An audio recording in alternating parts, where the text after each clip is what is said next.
দর্শক শুভেচ্ছা সকলকে।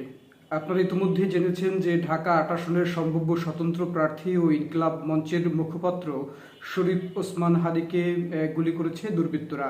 এবং আজ দুপুর ২টা ২৫ দিকে রাজধানীর বিজয়নগরের বক্স কালভার্ট এলাকায় তিনি যখন রিক্সা যোগে যাচ্ছিলেন, তখন একটি মোটরসাইকেল যোগে দুইজন দুর্বৃত্ত এসে তাকে গুলি করে পালিয়ে যায়।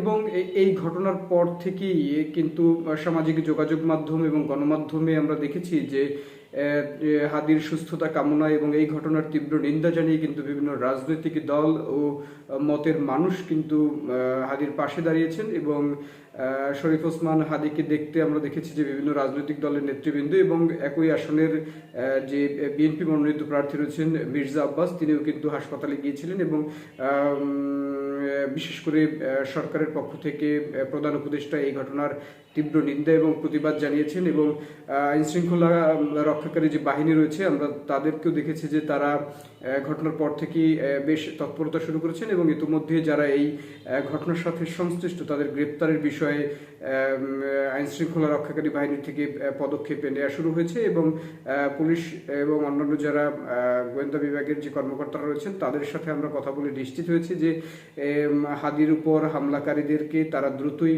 আইনের আওতায় আনতে সক্ষম হবে বলে কিন্তু তারা নিশ্চিত করেছেন। কিন্তু আমার প্রশ্নটা হচ্ছে অন্য জায়গায়, যে ঠিক একদিন আগেই নির্বাচনের তফসিল ঘোষণা হলো এবং নির্বাচনের তফসিল ঘোষণার পরই হাদির উপরে এই আক্রমণ কি নেহাতি দুর্বৃত্তের আক্রমণ, এবং কেন, কি কারণে, কারা এই হামলা বা আক্রমণ করলো হাদির উপরে, এবং এটি কি আসলে আগামী যে নির্বাচন ১১-১২ ফেব্রুয়ারি অনুষ্ঠিত হওয়ার কথা রয়েছে সেই নির্বাচনে কোনো প্রভাব ফেলবে, কিংবা নির্বাচনের যে লেভেল প্লেইং ফিল্ড সেটি কি বিঘ্নিত ঘটবে? এমন অনেক প্রশ্ন কিন্তু আমাদের সকলের মাথার মধ্যে ঘুরপাক খাচ্ছে। কিন্তু এই সব প্রশ্ন নিয়ে অথবা এই সব মাথার ভিতরে যে বিষয়গুলো ঘুরপাক খাচ্ছে সেই সব বিষয় নিয়ে হয়তোবা পরবর্তীতে আলোচনা করা যাবে। এবং আমরা সামাজিক যোগাযোগ মাধ্যম এবং গণমাধ্যমের কল্যাণে কিন্তু এর মধ্যে দেখেছি যে বেশ কিছু উল্লেখযোগ্য ঘটনা বলি কিন্তু এই যে হাদিকে গুলি করা হয়েছে সেই ঘটনাকে কেন্দ্র করে উঠে আসছে। এর মধ্যে জুলকারনাইন সায়ের, যিনি আল জাজিরার সাংবাদিক, তিনি একটি ফেসবুক পোস্ট করেছেন এবং সেখানে কিন্তু বেশ কিছু ইঙ্গিত এই যে হামলার সেই সম্পর্কে তিনি দিয়েছেন। এবং এছাড়াও আমরা দেখেছি যে যে সকল রাজনৈতিক দলগুলো মাঠে সক্রিয় রয়েছে সেই সকল রাজনৈতিক দলের পক্ষ থেকে এই ঘটনার তীব্র প্রতিবাদ জানানো হয়েছে। কেউ কেউ আবার কোনো রাজনৈতিক দলকে ইঙ্গিত করে অনেক ধরনের বক্তব্য দিয়েছেন।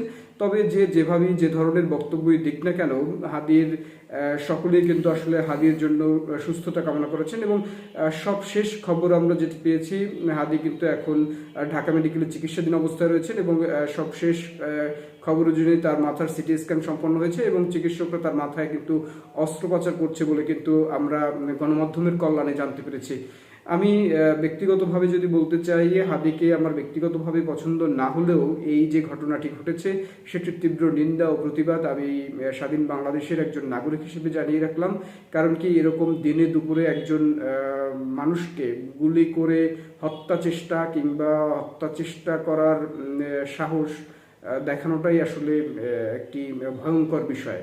এটি আমাদের সবাইকে ভাবিয়ে তোলে। আমাদের জীবন এবং জীবিকার যে নিরাপত্তা সেটি কিন্তু আসলে সরকারকেই নিশ্চিত করতে হবে। এবং এই ঘটনা আমাদের চোখে আঙুল দিয়ে দেখিয়ে দেয় যে আমাদের এই শহর, আমাদের এই দেশ কতটা অনিরাপদ।